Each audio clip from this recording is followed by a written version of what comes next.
Hello, this is CAMO. And this is Crooked.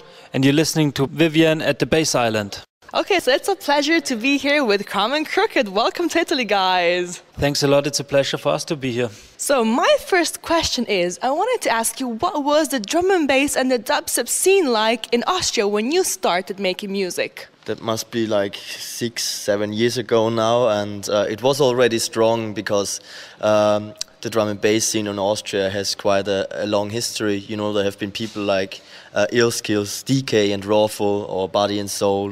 You know, DK wrote that hit called Barcelona, and it's still getting played in the clubs and everybody knows it. So these guys have pretty much brought drum and bass into Austria, and it still lives from it more or less. So it was already really good. There was no dubstep around, and there's still not a lot of dubstep around at the moment. It just feels it's not exploding as much as everywhere else around the world, but I don't mind, to be honest. I'm happy if drum and bass is staying like that, and it keeps growing actually.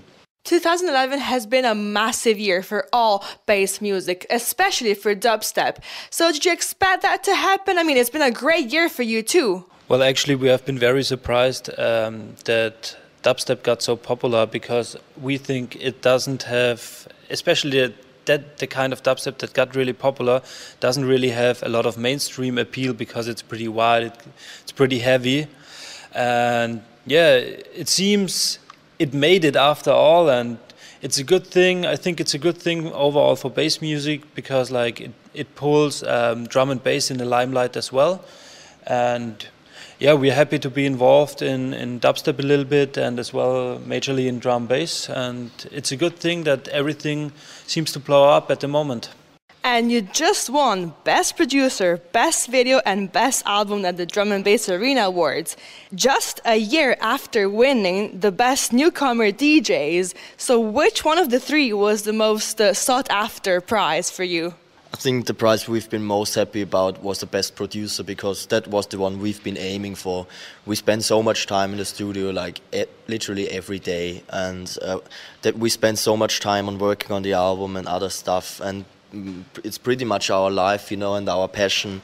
So it's really nice to get awarded for what you love to do.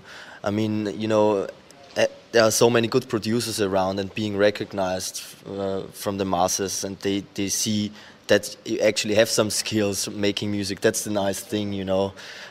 So yeah, I mean, all of those awards have been a real honor for us, because we never thought we're gonna win 3. We were like, probably, yeah, if we win 1, we're super happy. And then we got announced for the 2nd time, and then the 3rd time. And at the 3rd time, it was already a bit awkward, a bit embarrassing, because we were like, you know, what will the other guys think if we take all of them? You know, it feels like we blackmailed them. Yeah, no, but we're really happy about all of them. But the Best Producer is definitely the one for us. Tell us about your new remix album, Between the Lines, coming out on the 19th of March. Yes, it's coming out very soon. And the funny thing about it, it came together really natural. So at first there wasn't really a plan about the remix album. We have just been chatting to a couple of our fellow producers, and everybody was really into, yeah, let's do a remix. And suddenly we had like 4, 5, 6 remixes, and we thought, okay, what we're gonna do with it? Let's go all in. We will do a couple of our own tunes remixed, ask a couple of other guys, and they came up with really wicked products and really good productions. Everybody got to the top of their own level, and we are really happy as well for the new guys. They are really shining on the album. Our idea was not to have the standard guys in there everybody knows. It was more like some people we feel have to be more recognized in the scene. So we got people like Metric involved, or Subwave, Sub-Zero, also Submorphix, a guy from America.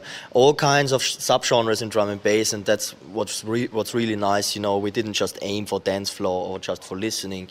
We kind of wanted everything, and everybody nailed it. So yeah, the thing is, when you try to have somebody who's probably a big name, not only in drum and bass, and you want to have a remix from him, it's probably not that big for him, you know, so he just makes it for the sake of it, and probably the product isn't the best. And so that's the good thing about getting the newcomers in, because they are really motivated, you know, they were really like they were so happy that we got them into the project. They were so thankful for it, and we are thankful as well. So yeah, it's a give and take, you know. Is Smooth going to remix your new single with TC Get Dirty, right? Yeah, he made the remix for Get Dirty, and he was actually one of the first guys we had on the remix project. And yeah, he nailed it really hard. Like for all the guys, we have been really a lot in contact with them, and they have been sending us versions back and forward, or they have sending us versions, and we always gave them pretty much a lot of feedback, and they really accepted it. And so we have been kind of involved with a lot of the tunes, because we always gave them a lot of directions. We've just seen yesterday the UKF Base Culture, and I know you played in the last one, the previous one in November. How was that experience? Actually, we played quite late, and Skrillex was playing in Vienna in the same night, and then played at UKF Base Culture as well. And he had some problems at the border in London when he was flying in. It was like he had a charter flight in the night to play 2 gigs in 2 different countries in one night. So we got pushed into the second room, and unfortunately there haven't been a lot of people informed about that we got pushed into the other room. So a lot of people actually missed our sets, but it was still a lot of fun. And I mean, actually seeing that how many people bass music pulls in, you know, I mean, it was one of the biggest bass music parties of all time. I think they had 9,000 or 12,000 people, something like that.